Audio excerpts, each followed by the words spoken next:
Well, if you're ready, I think I'm ready. All right. I like it. So, get the recording going. Five, four, three. And we're going to get started now in a three, two, one. History teaches us that men behave wisely once they've exhausted all other alternatives. For most rock bands, the pursuit of wisdom's a low priority compared to fame, fortune, and fornication. Such a band was Strange Fruit.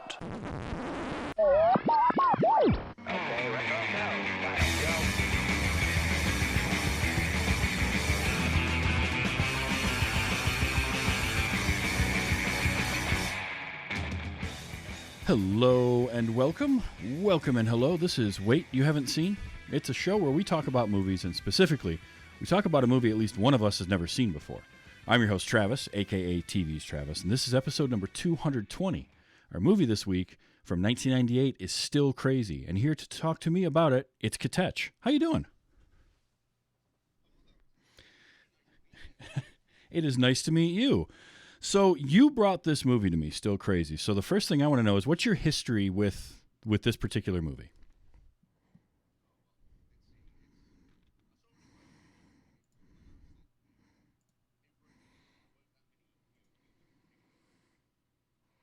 It was had that going for it at the time, and then it had two people who were quite well respected in British TV history: Timothy Spall, Jimmy Nail, Mm-hmm. who were both kind of big names for their Auf Wiedersehen Pet, where they worked together as a iconic sitcom. And so I thought, yeah, give it a try. I mean, this is before Bill Nighy got big. Mm-hmm. Stephen Rea was big for other things. I'd not watched him much in other things, and there are reasons for that, which we can probably come to a bit later with his personal life and stuff. I mean, he'd had an Academy Award nomination and stuff by then. Right. But so it was just one. Me and some friends decided we'd go watch this British film and see it, and just really loved it. I mean, the music just still is right there. I mean, it's top notch music. The comedy is there. The camaraderie is there. It's just a great, nice kind of feel good movie. Yeah. So I had never heard of this until you brought it up, and I'm not entirely sure if it just didn't get any sort of promotion in the States. I don't know, but I was not familiar with it at all. You mentioned it. I looked at it on IMDb. I saw Stephen Rea, Billy Connolly, Jimmy Nail, Timothy Spall, Bill Nighy. I was like, I'm in. I don't care. Like I all I had to see were those names. I didn't know anything else about it, so I went into this completely blind. And I'm going to tell you right now, this was great. This was a really fun.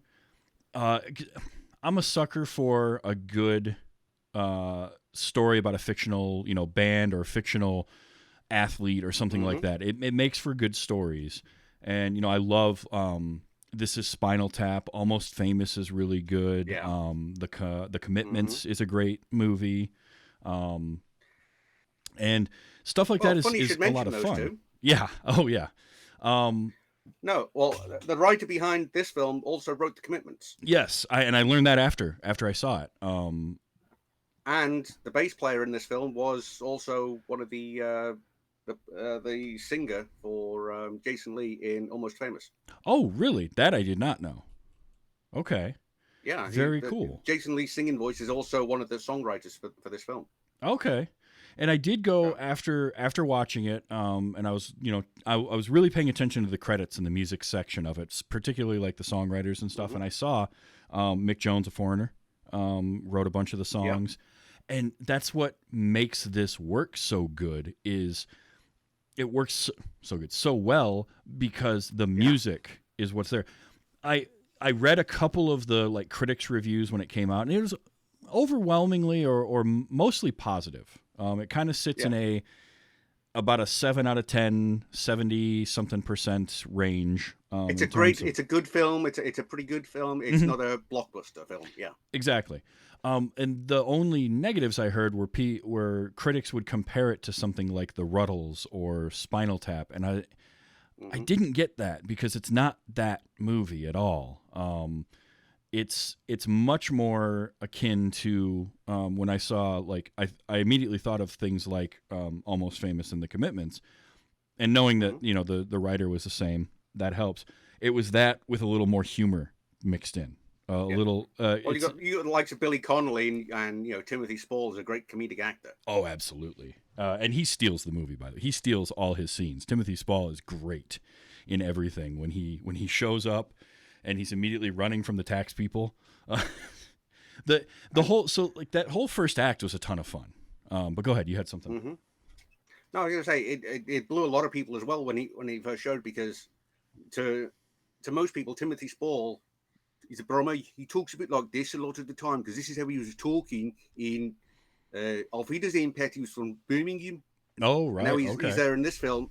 And now he's in this film, and he's got a West Country accent. And he's talking, like this and stuff, and that really threw people. And it's because he's not from neither place; he's from London.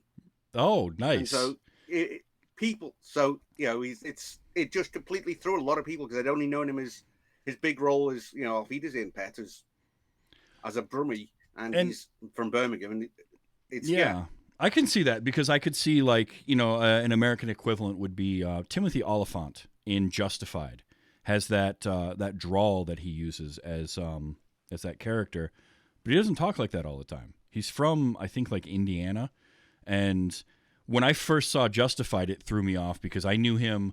I had seen Timothy Olyphant in like Scream 2 and Gone in 60 Seconds in the late 90s, and so I just knew him as this like kind of Midwestern sounding, little California sounding dude, and then all of a sudden I see him in Justified and he's got this drawl, and it's like that threw me. So I can absolutely see that if he's known with a different regional accent and he throws out a totally different one, but he's good. He's good at it. Like I bought it. Oh yeah. And but I love there is a lot of accent as well, which can make. Oh yeah. Oh, sorry. It definitely there's a lot of regional accents when you get to English and British films that I have gotten better at because I dive into them so much. So I can't necessarily name them, but I can tell the differences. But yeah, it can be a lot if you're not used to listening to it. It's a big subtitles film. It can be, yes, absolutely. But I love, so we open up with Stephen Ray's character as Tony Costello, and he wants to get the band back together. This after the opening scene with them in the 70s as the band Strange Fruit. And I love that opening narration with Billy Connolly and how it goes through that whole played scene. At the top of the show, yeah. Yep. And then it ends with, I guess God doesn't like the 70s. That's why he invented the Sex Pistols. Cracked me up. That got me. But they had the divine intervention. They have the lightning strike during their concert, and that's it. And then we fast forward 20 years, and here's Tony, and he wants to get the band back together because he runs into that guy who is like the son of the promoter from that festival. Yeah. And so the whole first, and that whole first act is them kind of, finding everybody, and it's really well done, and it's so funny, finding Les up on the roof, up a ladder doing roofing, and I did not see it coming when him carrying him down the ladder to end that scene though, and that cracked me up. I legitimately laughed out loud for that whole beat. If I remember right, he used to be a builder and stuff before he did that. So he did that authentically. Okay. And it's like Auf Wiedersehen, Pet, which was all about a group of builders from Britain going to Europe to work in Europe. In this case, in Germany as builders. That's the whole premise of it. Is they're British workers who are working overseas. It's like the reverse happens now. You had a lot of people like from Poland and stuff coming over to do the laborer jobs, the construction work. A bit like the stereotypical Mexicans here in the US. Mm-hmm. So but in the early 80s, it was the UK had just joined in 76 or something. So UK was kind of merging into the common market. Okay. And Auf Wiedersehen, Pet was about 81, 83. So yeah, hence the name Auf Wiedersehen, Pet. Right. Because Pet's a common Geordie diminutive or an ending, like a mate or from Australian or something. Pet. Oh, gotcha. The Geordie area. Nice. So yeah, like I just loved that because here's Tony goes up on that roof and he's talking to him, and the first thing he says is like, "There's only two reasons you would be up this ladder. I owe you money, or you want to get the band back together." You want to get the band back together. And I want to get the band back together. When we meet Bino, he's of course running for his life. But the scene before that, where they go to the lady's house, was so well done, because this is the tropey getting the band back together moment of the movie, and you're going to everything, and they go to her, and she's like, "Nah, he moved out," and they're like, "Oh, where?" "Right over there," and she just points to a little caravan sitting over on the same property. And that was another one. Like this whole the first act had so many great, just funny moments, and I loved every one of them. Yeah. I loved the introductions to Bill Nighy as Ray, all of that. It was just a ton of fun, and then we get them going, basically starting to do the music stuff, and they go to the Netherlands, right? Is that where they? Yes, yes, the Netherlands, to do a tour through the small pubs, clubs, and nightclub boats. Yes, yes, boats. That was great, and this movie has kind of all the tropes of this type of movie, but done so well that none of them feel tired. Because you've got the first show that goes horrible because they're playing on a boat and they have no room to do anything, and here's Ray as the dynamic frontman. Like he reminded me of like David Lee Roth. Was kind of, it feels like that was an inspiration. I believe one of the examples, the inspiration for it. Yes. Yeah, and so he's trying to do all the gyrations, and he even like knocks that steam pipe when he uses the mic stand, like all that kind of stuff. Again, it's very funny. It's also it's funny and it's sad at the same time, because these aging rockers are trying to do their thing, and it just goes horribly. But they don't give up, and that's what I liked about it. Was they keep going. They're trying more and more shows. They get very almost kind of early Genesis Peter Gabriel thing going on, with like smoke machines and extreme volumes and all this like way overly theatric stuff that the people there just hated. Maybe more like Styx, perhaps. A little, okay. Styx would work. Yeah. Do you know why? Because the director, one of his previous works included the music videos Mr. Roboto. Oh. And let's see, Killjoy was here. He was the director for those. Oh, really? Okay. Mr. Roboto music video and stuff. Yeah. Oh, so he'd done music videos beforehand, and that's where he sticks. Brian Gibson. I didn't realize he did music videos, but a lot of film directors did that in the 80s. They would do a lot of music videos and transition into film. Yeah. Oh, Caught in the Act too. He did. Yeah, but I mean, if you look at like the Mr. Roboto thing, you can actually see like Scream Freedom has a lot of similarities with it, like with the Mr. Roboto. The long power chords and the framing a lot of the times and stuff. Yeah, it does. You're right. You're absolutely right. I didn't think about that. It's kind of a bummer that this was Brian's last film. He didn't direct anything after this, and sadly, cancer's passed away in 2004. Because there's definitely some good direction here, and knowing what he's trying to do. He also did What's Love Got to Do with It? A couple years, 5 years before that, which was another one of those. It's not a fictional band. It's based on Tina Turner, I think, right? Yeah, Tina and Ike. Yeah. But again, like he knows music, and he enjoys, and you can tell that he knows. As a director, he knows music, and he knows who to work with to make a good film about musicians, which I appreciated a lot. Definitely.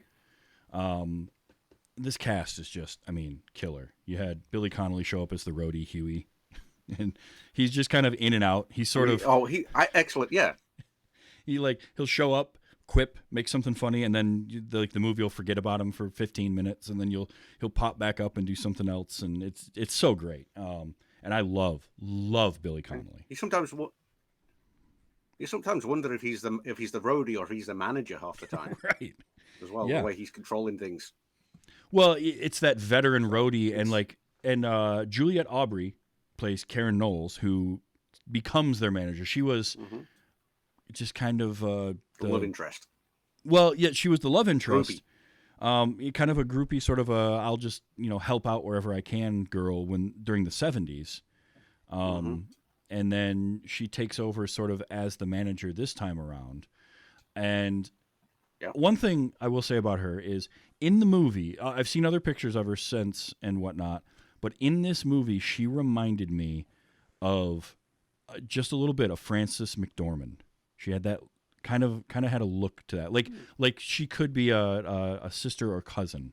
Not a ton, but enough. Like that was my first impression was this English Frances McDormand. All right, and then but she's great throughout the whole movie. She's very much the emotional center of everything, because she's the first one Tony goes to try and get the band back together, and we learn over the course of the movie that she had she was very much into Brian, and Tony was into her. What I liked was that never became like a kind of a big blow up moment. They didn't make that the focus of the drama, which it could have been. And it didn't go kind of creepy either. No, it didn't either. It could have quite easily gone. Because you kind of got the feeling kind of like a sweet love. Yeah, and you sort of had the feeling like Tony had a thing for her, but it never felt like the right time, so he never did anything about it. But he also didn't. It didn't go into sort of the weird stalker territory, or like, hey, maybe he kind of had the hope that maybe they could get back together now, or they could get together now, maybe, or something. But he never overly pressed it. And we spend most of the movie because we learn that Brian has given away all of his music rights, his royalties, and the assumption is that he's passed away. And so we kind of got this all going on, but what I liked was in the reveal that Brian is still alive, and he, Tony and Karen go to see him. That's never an issue. There's never any sort of love triangle issue. The most we get is the moment where Tony starts to walk into the spot where they're talking and sees the two of them hugging, and he gets a little bit of that crestfallen look, kind of that kicked puppy look, and he walks away. But he never makes it an issue, and it's never like he realizes he can never be her love, which is nice because I think it would have been very easy to make that a lot of the drama, and I think I've seen enough movies that do that I didn't need to see it again. So because the drama really is between the guys in the band and their their interactions, which was also another one that they slowly unravel over the course of the movie that I really liked, because it all felt that was a thing. So what makes this work for me so well is the authenticity of the music. It was very well written. It felt of the time, and they're just good songs. And then the feel of the band members and how they interacted with each other. Yeah, I mean, they were all clearly kind of comfortable yet wary with each other at the start, and then kind of they had that whole chemistry of falling into their ways, sort of thing. And then Bino, you're the always thing, and then at least I'm not a that's fine. You can say I'm not a wanker.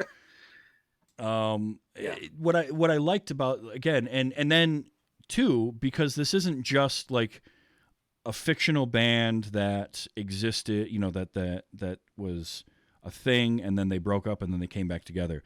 I liked the layering of it was a fictional band where the original lead singer passed away because of drugs and excess, and his brother was still in the band as the guitar player, and he also had problems. They brought in a new singer, so there's an extra layer of drama there because he is having to interact with these other musicians who, they have Les, basically the bass player, who doesn't like him, but the reason he doesn't like him is because he's not Keith. It's not Ray. It's not that he doesn't like Ray.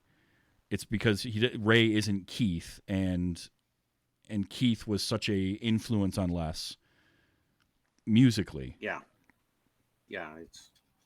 it's and the whole resents him for coming in after all the hard work's done as well to a smaller Yep. extent, especially with like Beano and stuff. It's like he came in, we were on top of the charts. He never played this thing, and to an extent, I guess he has some resentment back because well, I don't remember this place, and we shot an album cover here. No, wait, that was before your time. They kind of diminish him in those ways as well, which adds more to the drama and stuff. It's like, wait, there was this history.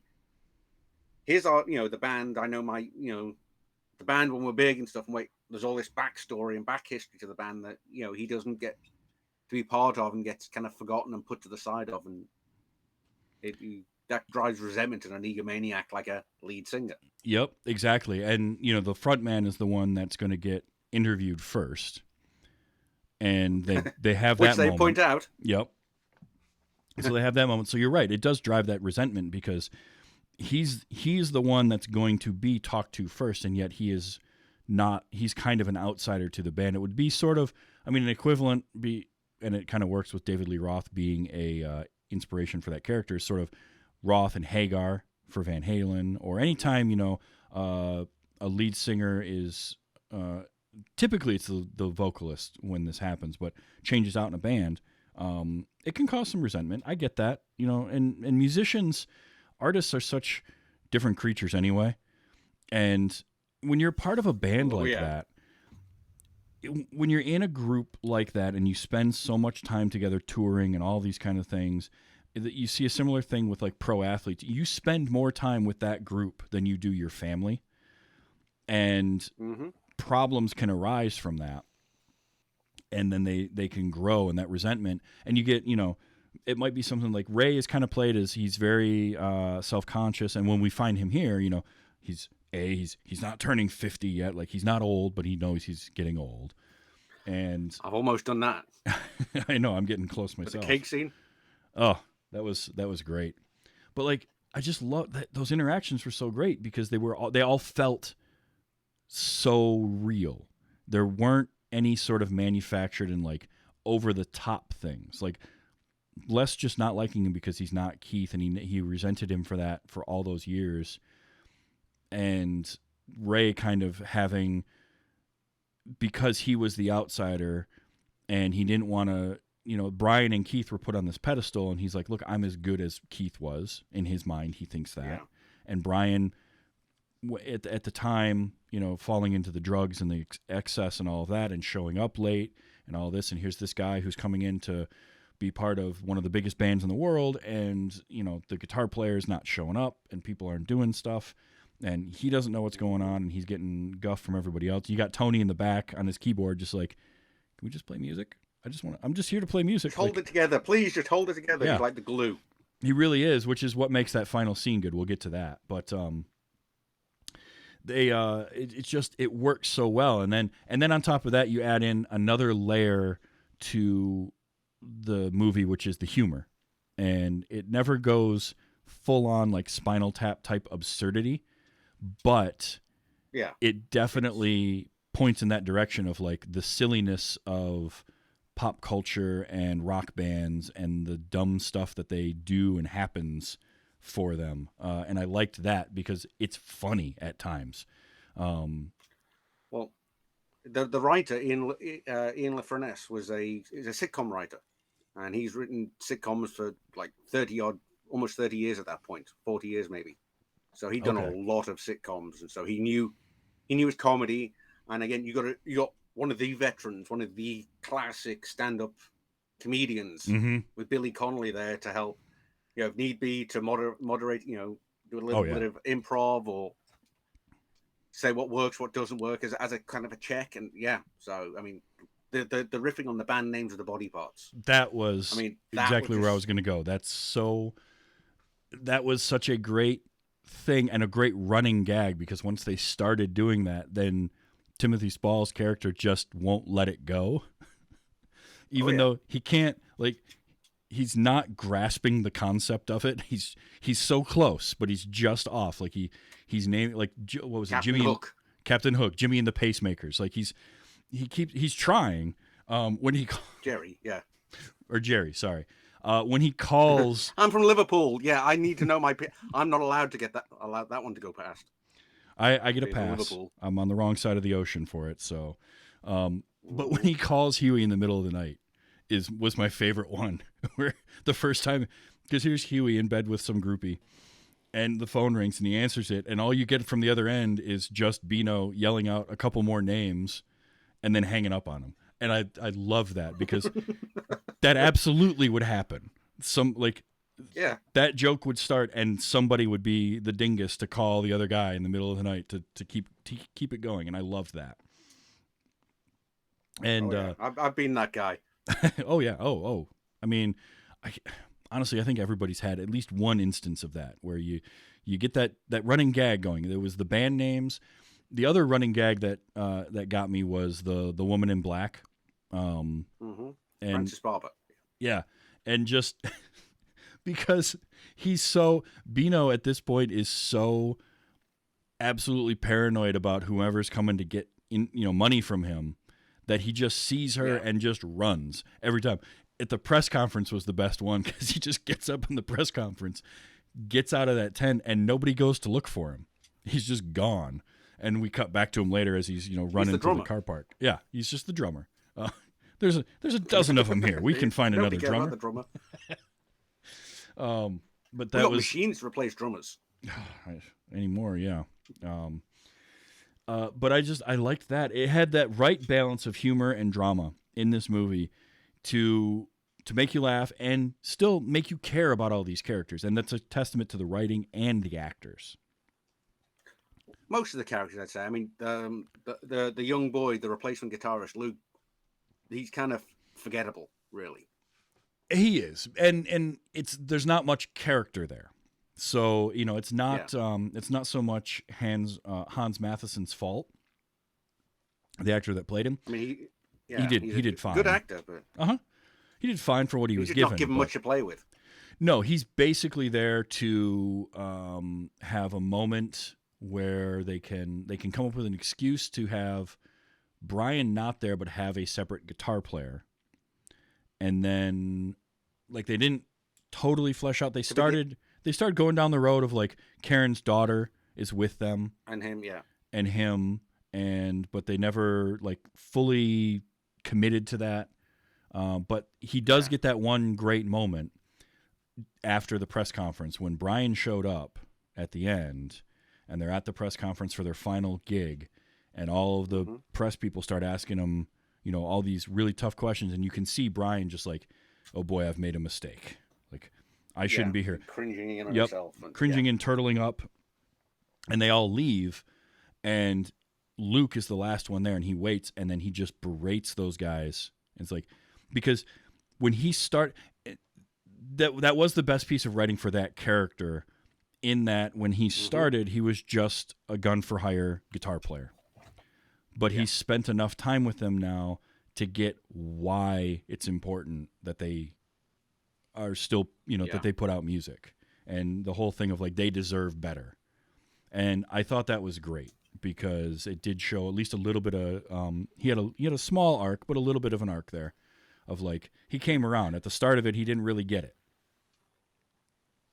And he's also there, I guess, as kind of an exposition point as well. So because he's the new guy, just in brand new. Yep. Anything that needs to be explained to the audience, he can ask about, and they've got then an excuse to explain anything they need done. So I don't know if in a cutout part, if he's anything that was cut out was well, why are we doing this? Well, because so and so. That's a good point. That's a good writing kind of. I don't want to say trick because it makes it sound cheap, but it is a cheat. To insert a new character and give a reason for characters to describe what they're doing. Because that's one thing that will drive you crazy in a movie or a television series is when the characters have to explain what they're doing to somebody who should already know because they have to explain it to the audience. So bringing in an outside person, that's your cheat for that. So that was great. But you're right. Largely, the character of Luke could have been anybody. And it wouldn't really change things. If you have I can't imagine anybody other than Bill Nighy playing Ray the way that he is in this movie. Jimmy Nail as Les. Like I can't imagine anyone else doing that. And then I find out afterwards that Jimmy Nail and Bill Nighy did their own vocals for the music. They sang the songs. They all Jimmy Nail was also in Evita as one of the singers in Evita. Oh, really? Okay. As well. He was the. If you look at the credits, he's the one who introduces her, brings her along at the start. Okay. What is it? Alfonso. No, Augusto Magdalene or something like that. Oh yeah. He was the kind of singer that brings her along. And if you look at the credits, let's see. I actually pulled it up.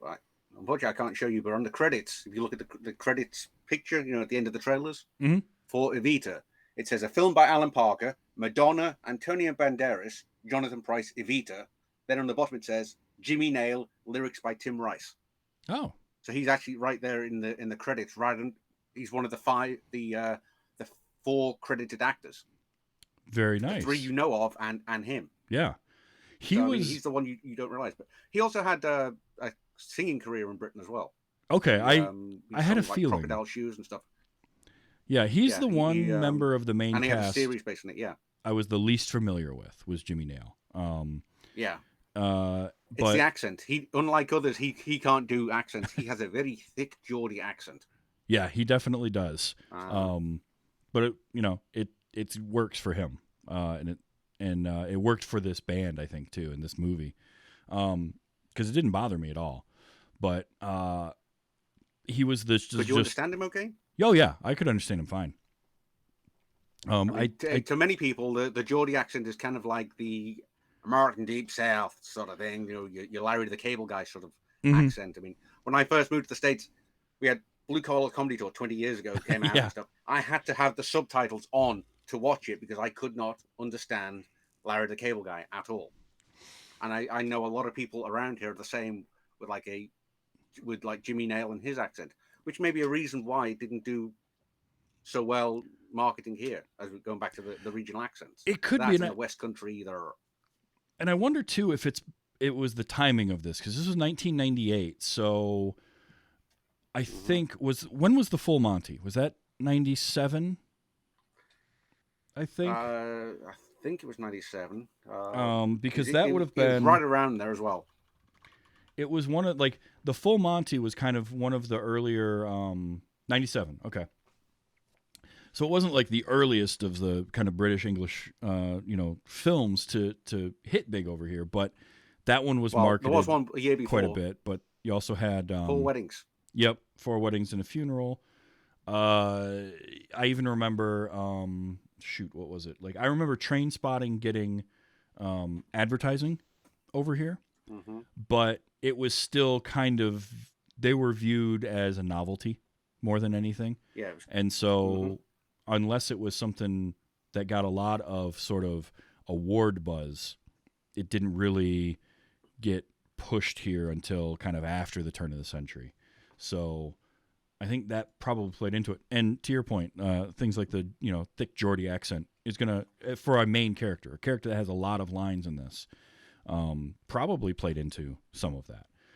But I just love. There's 3 of them with thick accent, yeah. Yeah, and. I loved all Billy. Yeah. Oh, Billy, yeah. I mean, to us Brits, I mean, that's just normal. That's just every day. So, I mean, that's. Yeah. I mean, people don't realize just how many accents there are in Britain. I mean. Oh no. I grew up in Liverpool. I mean, okay. Liverpool to Manchester is 30 miles.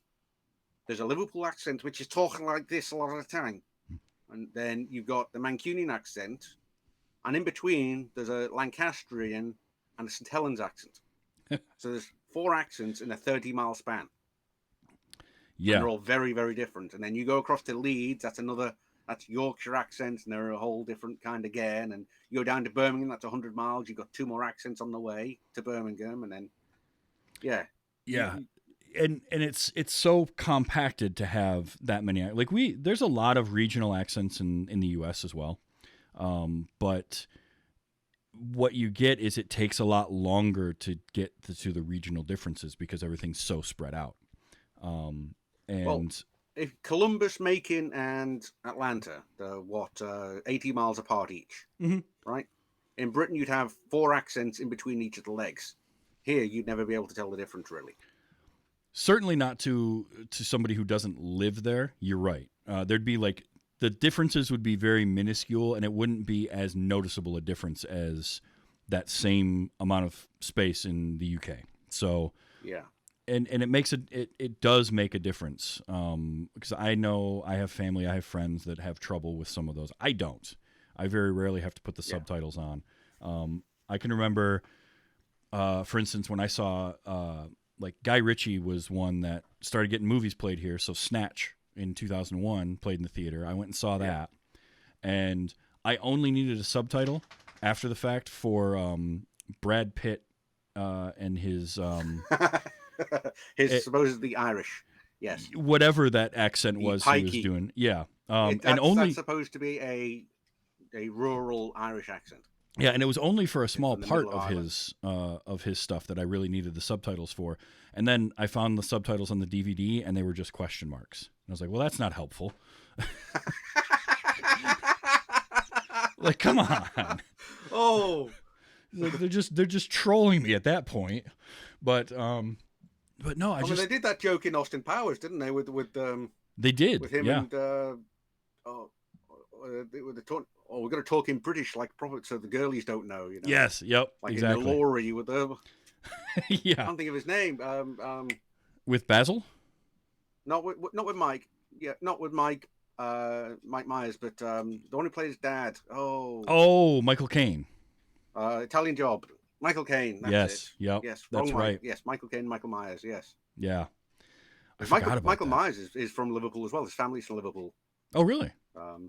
Actually, my dad went to his uncle was my dad's boss when he was an apprentice. Very cool. I used to go drinking with him about 20 years ago.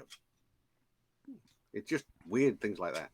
Yeah, it absolutely is. So, yeah, this movie's a lot of fun. Now, we've talked about how good the music is in this, but I'm not kidding. This is good 70s rock music they're doing here. And the songs are exactly what they needed to be. Like the song they chose to use for the show that finally got everything to sort of coalesce and bring together the band was The Flame Still Burns. Well, that one was the final song, but the one before that for the show right before when they don't have Brian might have yet. Been? All Around the World, I think was it called, or that was on the boat where they started, or one of the Dutch shows. That's when they finally came together. There was all over the world. Yeah, and that was like that's a great sort of rallying cry song, and sort of it fits that moment of like they're getting all the guys in the band are coming together, and you get the audience, and then the audience is as us watching it, sort of coming together for that, and it's such a good song for that moment, and then. The Flame Still Burns at the end was just so poignant. Yeah. Oh, so good. And that moment where they've gotten Brian back and they have that huge emotional moment of having Brian back, followed by the gut punch of losing him again because he just can't do it. And and so they go on stage anyway, and they start to try to do the song, and immediately like Ray's lost it again.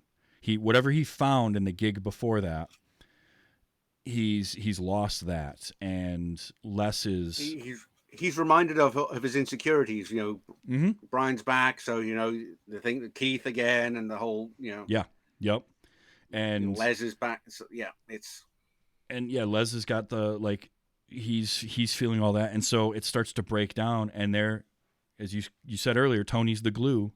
He starts playing The Flame Still Burns. And they look over, and it's that great, and again, tropey, sure, cheesy, yes, but I loved it, is that great moment of Les looks over at Ray, who's huddled down, and he's just like, come on, let's go, you know, let's do this song, you need to get up here and do it, and which is that's a wonderful moment between those two, because that had been the sticking point. And then the flip side of that is Ray announcing the song and telling Les to do the vocals. And for them to go into the song and then doing the vocals together. And it was just, it was so good. It was such a, and I was getting emotional. Like I really was. I was really feeling for these characters, and like the movie made me care about these guys so much, and I wanted them to succeed, and it was great. Mm-hmm. Yeah, it's just... they maybe push their luck just a little bit when they have Karen standing there and look up to see the clouds, and her say like, "No, you don't," and then the clouds part to a clear sky. I was like, I'm gonna let that go, but that's maybe a step over the line. I see that as kind of like the Billy Connolly's closing his narrative of the story. I mean, he's been narrating the story. He opens it. Oh yeah. And he's telling the whole story of it. And so he's just, giving a little kind of flourish at the end of his storytelling because, this isn't that's a good way to put filming it. of the thing. This is the filming of him telling his story. So he's saying, and at the end, Karen waves her fist at it, and everything settles into place. And goes on, and they have a great time. When you frame it that way, okay, I'm in. I'm back in. 100%. Go for it, because you're right. It is Billy. It is Huey telling us this story of what happened with Strange Fruit. So that's great. It's a lot like American Beauty, where he told the story, the same way. I mean, he's dead by the end of the film. Spoiler alert for those who haven't seen it yet, but he's still telling the story throughout, even after he's dead. It's a good point. This is the story of, So it's so he's down there in the pub telling the story to other people, and this is the visualized image in people's heads. I like it. Okay, you've got me. You hooked me back in. I was at about 98%. I'm back to 100 because the movie it's just good throughout. Even the tropey things of like, at some point there's going to be yet another fight that does something to the band to break them up, and you have that moment, and it's the moment of here's Les and Bino playing ping pong, and they're like, oh, the interview's going to be on, and they don't go to watch it, and the rest of the band does, and the interview ends up being the two of them drunk, just talking about how terrible the group is now and how it was better before, which sets Ray off because it's the thing he's been so worried about. And so he's upset with that. He, starts the fight with them, walks out, and here's Tony like, this was our second chance. Why can't you let go of the past and let's, embrace that? And it was earned. And that's the thing that makes it work, is there was nothing I felt throughout the movie that was unearned. They all their story points, whether it was comedy or drama, they definitely set up and executed well. Yeah, they felt realistic. Mm-hmm. Yeah, so it felt like a real band, and the things that happen to a real band. Whether they're the funny things like them getting ready in that tiny little room, and they're like, these are all guys in their late 40s, early 50s complaining about their aches and pains as they're getting ready. Les is just just knocking back Pepto-Bismol, talking about having a bleeding ulcer. Ulcer, yeah. He's raised and then he's like, was it torn ACL? Ben Gay or something, I think it is. Yeah. He was like putting on like a compression sleeve on his knee. I loved all of that. No, I think he sprained something on it. Yeah. Oh, yeah. And then Bino farts and says, Dutch curry. Which, again, is such a dumb joke, and it works so well because they took it exactly as far as it needed to go. Every person that came in is just like, oh, God, what died in here? Like, everyone. And it's so good. This movie will have you laughing, but it also, it does that good balance of laughter and emotion, because again, these are, with the exception of Luke, and it's just because the character wasn't written to be anything, you care about all of them. You care about whether or not Karen, how she feels. One of her first lines is talking about wanting to do this to get the band back together because she wants to stand in the dark and have an audience feel what she does when she hears the music. And it meant so almost much like to a religious her. experience. Yeah. And music will do that. Music will absolutely do that for you. And if you're that close to it, and if she's got the opportunity to like to bring that to more people, that she wants to do it. And so she quits her job to do this. And I love that. And it's like this idea of like trying to recapture something that you had. And then, you know, I like too that the ending of it is them playing the concert and that's it. We don't really go any further. Like Huey gives us a little sort of, well, maybe something happened or didn't. We don't, you know, they'll find another way to mess all this up. Which I thought was a great callback, but also like we don't know. And that's great because they could have kept going on and doing more and coming up with more music to do too. Your imagination is the best thing as to what they do. Yeah. Mm-hmm. So it's absolutely. And I think one of the reasons as well that it feels so realistic is to have so many people involved with writing the music and therefore, I guess, creative input on the film that were around so many bands. I mean, you've got said The Flame Still Burns and All Over the World was written by Mike Jones, as you said, from Foreigner, but also Narty Fredrickson, who wrote a lot of songs for Aerosmith. And they mentioned, you know, Huey roadieing for Aerosmith and the Wheatgrass and that. Yep. Narty Fredrickson wrote like 10 songs on one of the more recent albums. Just after that, he wrote 9 Lives. He wrote Girls of Summer. So, I mean, he wrote that as well as being Jason Lee's vocal and stuff. There's Chris Difford, who also wrote it, was part of Squeeze. He also wrote for Elton John and Elvis Costello and Wet, Wet, Wet. So, I mean, you've got all this massive, massive talent. Yeah. Guy Pratt, who does the bass for the songs, who wrote Black Moon, he was the bass player for Madonna in the Like a Prayer video. Oh, for instance, that's how, you know. Okay, yeah. He's big session player. He's also he played with Pink Floyd. I mean, I got my Pink Floyd t-shirt on now, and Dr. I mean, but he also did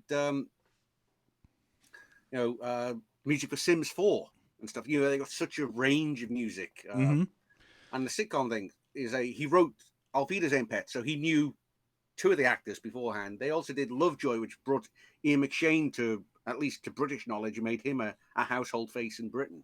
Okay, yeah. Was Lovejoy, and said The Commitments. You got Jeff Lynne from ELO. Yeah. One of the best, you know, kind of glam. I wouldn't say glam so much, but space rock. I mean, the second biggest space rock band of the 70s and that, which is the sort of thing. Nobody can touch Hawkwind, I'm sorry. But all right. And Owen Seiss, who was with Echo and the Bunnymen as well. And having on these songs. Yeah, and having all that talent in the songs. And then on top of that, and this is important and sometimes can get overlooked, is you have to have actors that can look like they can play music or play music themselves already. You know, they don't have to be playing the song. If they can, that's great. But nobody at any point in this movie did I feel like didn't know the instrument that they were on. And that, I think, is important. And it goes a long way for the authenticity. The guy who plays Luke, I can't think of his name. Said it. Hans Matheson. He's a guitar player. Right? Jimmy and Bill are definitely both singers. And Jimmy is a guitar player as well. So, I mean, he can play the bass. He doesn't actually in these, but he knows, he can play the guitar. He's a guitar player. Yep. Spall, not so much, but with a drummer, you just got to look like you're hitting the right things, because a lot of the time the sticks are too fast for the cameras. Yep. And it worked. And Reed doesn't, the keyboard, you don't see it too much. You just got to look like nobody can see exactly which fingers are down and stuff, but you just got to look right.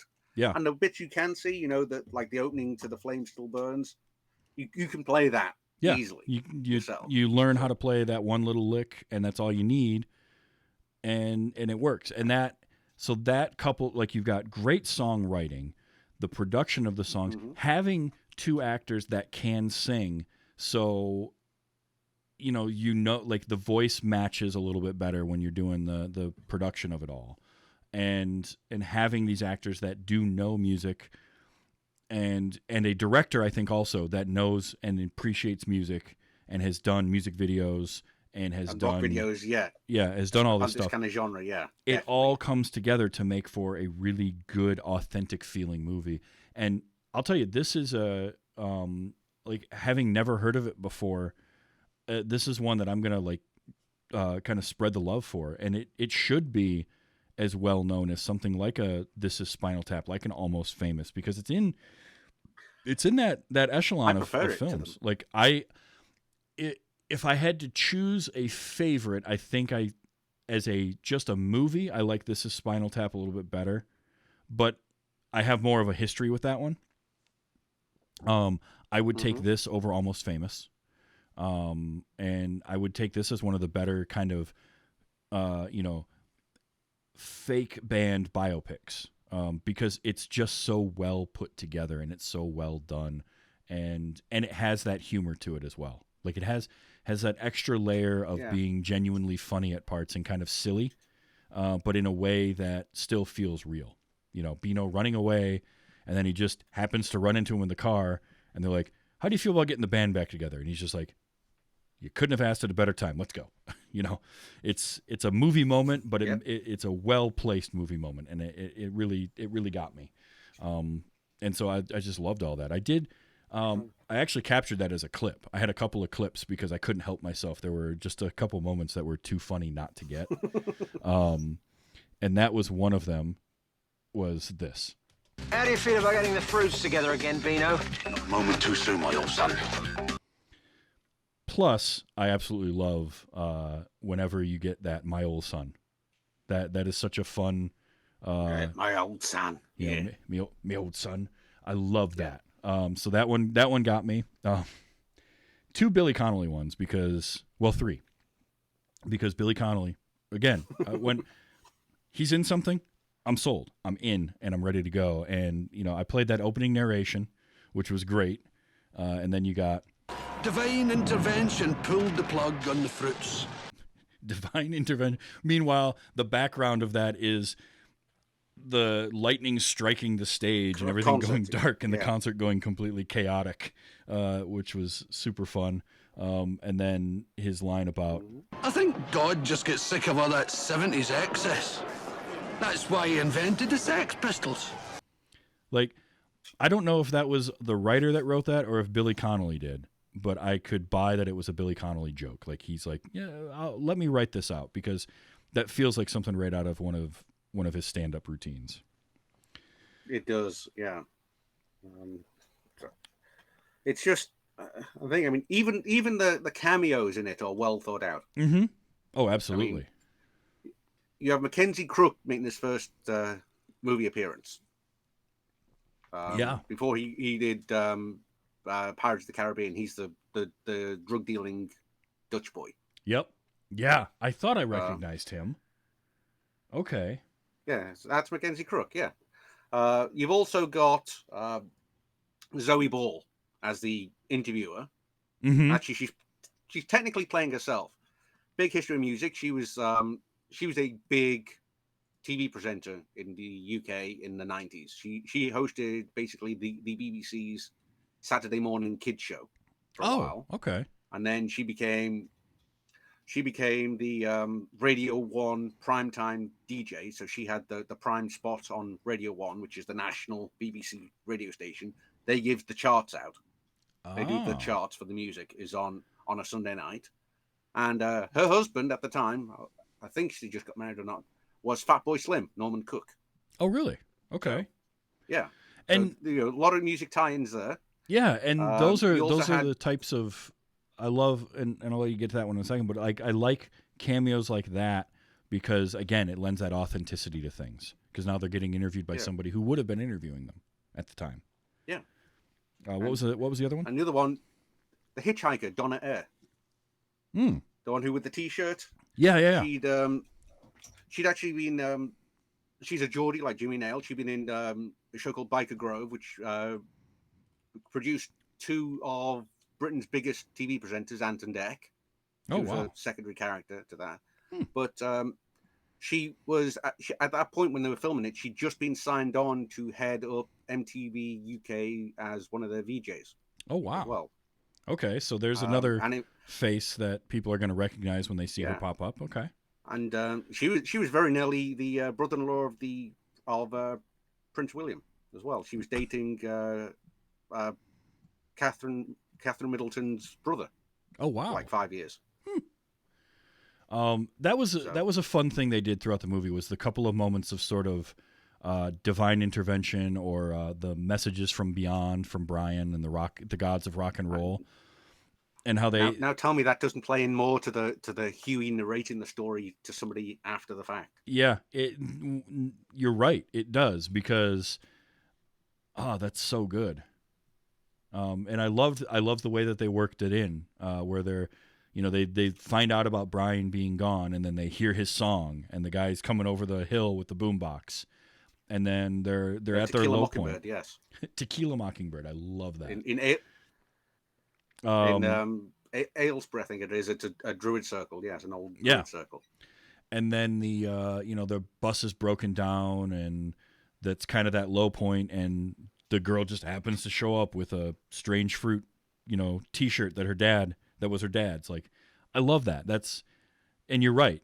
You're absolutely right. Now that you think about it through the lens of like Huey's telling the story, it makes even more sense, and it sort of helps to justify some of the cheesy parts of it, because you would work those into the story you're telling, especially Huey.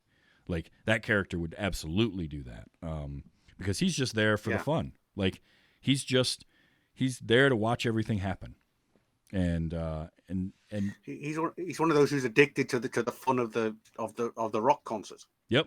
He's there to I'm the same way with like conventions and stuff. So sci-fi conventions, I love to.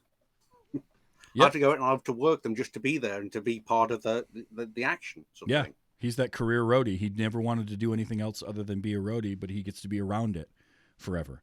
So that's really cool. This is it's a really fun movie, and I'm really glad I got to see this. Because I really,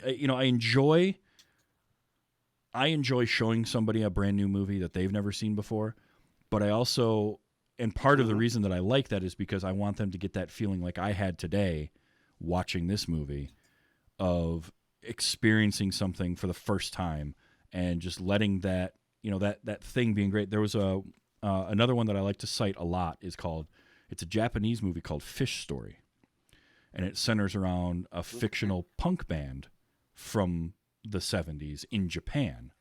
It goes in a lot of different directions from there. It's impossible to explain what it is, because one of their songs helps save the world from an asteroid. Don't think about it for too much. Now, that one only really had a couple of songs. It didn't have as many songs as this did, but same type of thing. They're very good, and they got the dynamics of the band down. In this case, it was a young band, kind of getting their start.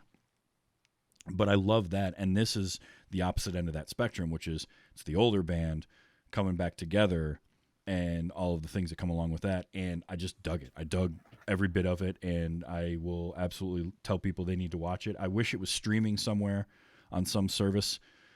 Somebody's got to pick it up at some point. It has been at times. It has been on, I think, either Prime or Hulu, I think, at one point in the past. I could see that, and I feel like this is one that wouldn't be as difficult to get, because some movies sometimes can be tough to get because of music rights, but because everything was written for this movie, I feel like that helps.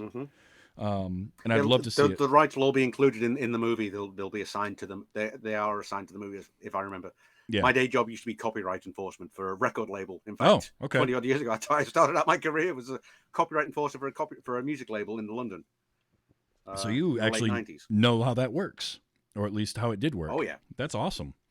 But yeah, this is definitely a movie that people need to see and just enjoy, because it's that good. Like, if you like, and I don't think comparing it to something like Spinal Tap or The Ruddles or something like that works, because it's not that type of movie. Those are very absurd and kind of take everything to. They are humorous first and then music.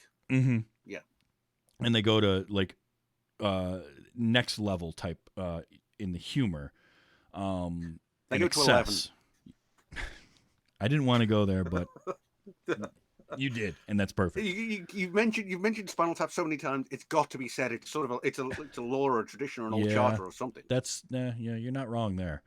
But this is, if you like, again, The Commitments, if you like Almost Famous, if you like those kinds of movies that center around musicians and sort of just being in a band, this is one to watch, and it's going to make you laugh a lot. So it's definitely worth seeing. Thank you a ton. And you'll want the soundtrack in your car. I definitely do. Yeah, I want to play it. I want to actually mess with my dad, and I want to play him some of the songs and see if, be like, you remember these guys, and play some of it and see what he does. See if he does that whole, because you know how sometimes somebody will mention something that should be from or is from the era that you should know, and so you kind of fake it. You're like, yeah, no, I think I do remember that. I just want to see if he would do that, if he'd be like, I had never heard of him before, because it would be fun. It's a fun little social experiment to try. Of course, he's going to listen to this now probably and be in on my joke, but we'll see. We haven't mentioned all the songs. That's true. That is true. Plus, what a great silly name for a band, Strange Fruit. Like, yeah, well, which fruit are you? Yeah, I love that scene. I'm Posh Fruit. But I am Posh Fruit, and he's got things. He's dough fruit. And like, it's a silly name for a band, but it worked. And look, this movie's great. Definitely check it out. It's worth it. And we gave away a lot of what happens in it, but it doesn't matter. You're still going to enjoy it. It's not. You know like what's going to happen eventually, because I mean, it's you know what's going to happen because it's the classic story. Mm-hmm. Exactly. It's it's the path. It's not the destination. Right. The journey rather than Yep. It's how we got there, and the journey was a lot of fun. So thank you so much for recommending this movie and for coming on and talking with me about it. This has been a lot of fun. No worries. This is one of my favorite movies of all time. So. Well, you picked a great one. I'd still have another one for you if you want. Oh, I mean, look, you're welcome back anytime. We'll get you back on. We'll watch that one sometime. But let people know kind of what you're doing recently or what you got going on. Where can people kind of find any of that? You can find me all over the net as Ketech. You know, I'm a researcher, journalist, and I do various things, science, robotics, and stuff. So. You can find me basically anywhere. Just stick Ketech into your search engine. And that's K''Tetch, Ketech. Yes. So it's very Klingon sounding. It was, in fact, that's how it started back in the mid-90s as a Klingon Cardassian roleplay character. Excellent. I like it. I love those when you and keeping it for that long too. That's the best part. Is Chija. Klingon Jet Bust. I need to brush up on the Klingon. Excellent. Well, thank you so much for being here this week. This was a lot of fun. Definitely going to have you back. I'm curious what the other movie is, but keep me in suspense. All right. I'll get a hold of you and we'll have you back and we'll talk about that one too. I'm excited. Look forward to it. If it's half as good as this one, then we've got another winner. Well, I like it. It's an American film though, so that's fine. You don't have to worry so much about the accents. Well, but it's also got an all-star cast. Oh, good. I'm intrigued. If you like this show and you like this conversation, I do this every week, 220 weeks almost in a row now. I've missed one so far in the 4+ years that I've been doing this show. I stream it live on Twitch, twitch.tv/TVsTravis, Sunday nights at 8 p.m. Eastern Time in the U.S. You can find the show. If that doesn't work for you, the show does get put onto YouTube at TV's Travis there. And it is also, most notably, an audio podcast. And you can download that anywhere you get your podcasts. Head on over to tvstravis.com to find the feed for this show and any other shows that I do. And keep an eye on the YouTube channel as there's more content than just this podcast going up there soon. And that's all I'll say about that right now. But I've got some fun stuff planned for this summer and going forward. So I'm looking forward to that. And tvstravis.com also has links for things like merchandise. I have a Patreon there for this show. You can support the show for as little as $1 an episode. It helps keep the show going. It helps maybe eventually get me some the ability to go to some conventions outside of my area, which would be a lot of fun. So and if monetary isn't the way that you can support the show, listening to the show and telling people about it is a great thing that you can do. So I appreciate all of that. Next week, I have Lucky Number Slevin is the movie that we're going to be watching with Mike Evland. He's going to come on and talk to me about that. I haven't seen it before, and it's one that I've meant to see a lot, and then I would think about it, and then I would forget. And it would be out of my brain for a year and a half, and then I'd be like, I should watch that movie. And I either can't find it or I don't have the time for it, and then I forget about it again. And Mike came to me and he's like, you need to watch this movie. And so that's what I'm doing next week is Lucky Number Slevin. So come on back for that. That's going to be a fun one. I really have a feeling I'm in for something fun there. So that'll be next week on Wait You Haven't Seen. But once again, Ketech, thank you so much for being here. This has been just a blast. Oh, it's been a blast for me too. Thank you for having me. Absolutely, and we'll definitely have you back. So until next week, until Lucky Number Slevin, remember to enjoy your movies and be excellent to each other.